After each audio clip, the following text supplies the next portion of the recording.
સ્માઇલનું smile એ પ્રમાણે વાર્તા તમે ગુજરાતીમાં કેવી રીતે કહી શકો, પણ બાળક આટલા જે બોલ્ડ કરેલા શબ્દો એ નવા જાણો. પછી કેટલાક નવા અન્ય સાદા શબ્દો જેમ કે રિવર, ટ્રી, મંકી, એલિફન્ટ એવા શબ્દોનો પણ એનો પરિચય કરાવવાનો. એના પછી એક બીજી વાર્તા આપી કોર્ન, મકાઈવાળી. એમાં પણ ટ્રેક્ટર, ગ્રાન્ડફાધર, રિવર, કોર્ન, મકાઈ એવા શબ્દોનો બાળકનો પરિચય થાય. બાકી એક લીટી નીચે બહુ લાંબી છે નહીં, એટલે ગુજરાતીમાં કહી શકો, અને જો ચોથા પાંચમાવાળા હોય તો બરાબર ઇંગ્લિશમાં કહી શકો. બાકી ત્રીજા ધોરણમાં ગુજરાતીમાં કહો તો ચાલે.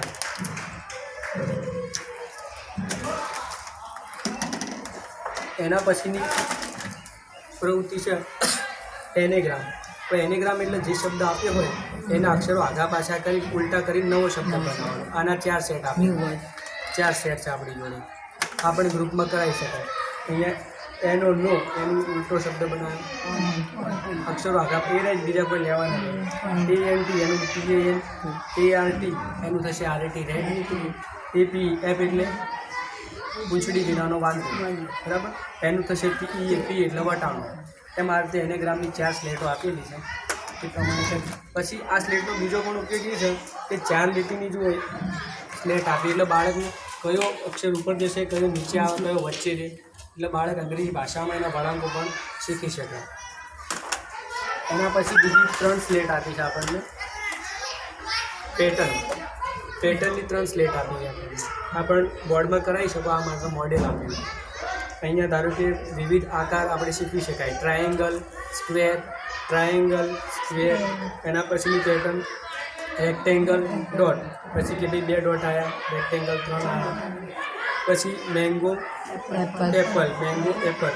તો આના સિવાયની આપણે બીજી કઈ પેટર્ન કરાવી શકીએ? ધારો કે મેંગો એપલ છે, એની જગ્યાએ બનાના લઈએ, બીજું કોઈ ફ્રૂટ લઈએ, આપણે કોઈ વેજીટેબલ્સની પણ લઈ શકાય.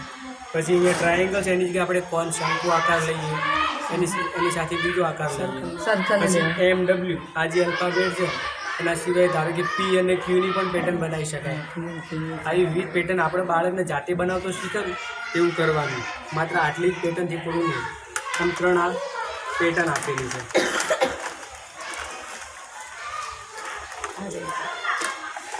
એના પછીની પ્રવૃત્તિ છે 4 ઉખાણા આપેલા 5મા ધોરણમાં. તો આ ઉખાણા જો નીચેનું કાર્ડ ઊંધું કરશો એટલે એનું ઉખાણાનો આન્સર આપેલો છે. એના પછી 2 નંબરનું છે coconut. Hard and brown outside, soft and white inside, હું એમ આઈ, નીચેનો આન્સર આપેલો કોકોનટ. પછી 3જા નંબરનું ટેલિફોન. એક ચોથું ઉખાણું, ચોથું છે મીણબત્તી, કેન્ડલ. આ તે 4 ઉખાણા પણ લઈ શકાય. આ 4 થી 8માં બી આ પ્રવૃત્તિ કરાવી શકાય, બરાબર. જેનો મેક્સિમમ ઉપયોગ થાય અગત્યનું. બીજી કોઈ પ્રવૃત્તિ જેને યાદ બાકી રહે. હા, ઇમોશન, વિવિધ લાગણીઓ દર્શાવતા સિમ્બોલ પણ અહીંયા આપેલા છે. હવે આની અંદર 10 આપેલા છોકરાઓને ભરાઈ દેવાના અહીંયા. કદાચ કોઈ બાળક સારી પ્રવૃત્તિ કરી, એને એનેગ્રામની પ્રવૃત્તિમાં આ બધા સ્પેલિંગ પૂરા કર્યા, તો એને એક દિવસ હસતો ચહેરો અહીંયા લગાવી શકાય શર્ટ પર. કદાચ કોઈએ 1-2 કર્યા તો ઉદાસ ચહેરો, કોઈએ બિલકુલ કર્યા નહીં, બરાબર, તો એવો પણ સિમ્બોલ લગાવી શકાય. આ વોટ્સઅપમાં અહીંયા માત્ર 10 જ સિમ્બોલ આપ્યા, પણ વોટ્સઅપનો તમે વિડીયો આખો જોશો ને તો અમે લગભગ 100 આના ઇમોશન આપેલા છે. ઓકે સર, ખૂબ ખૂબ આભાર. Thank you.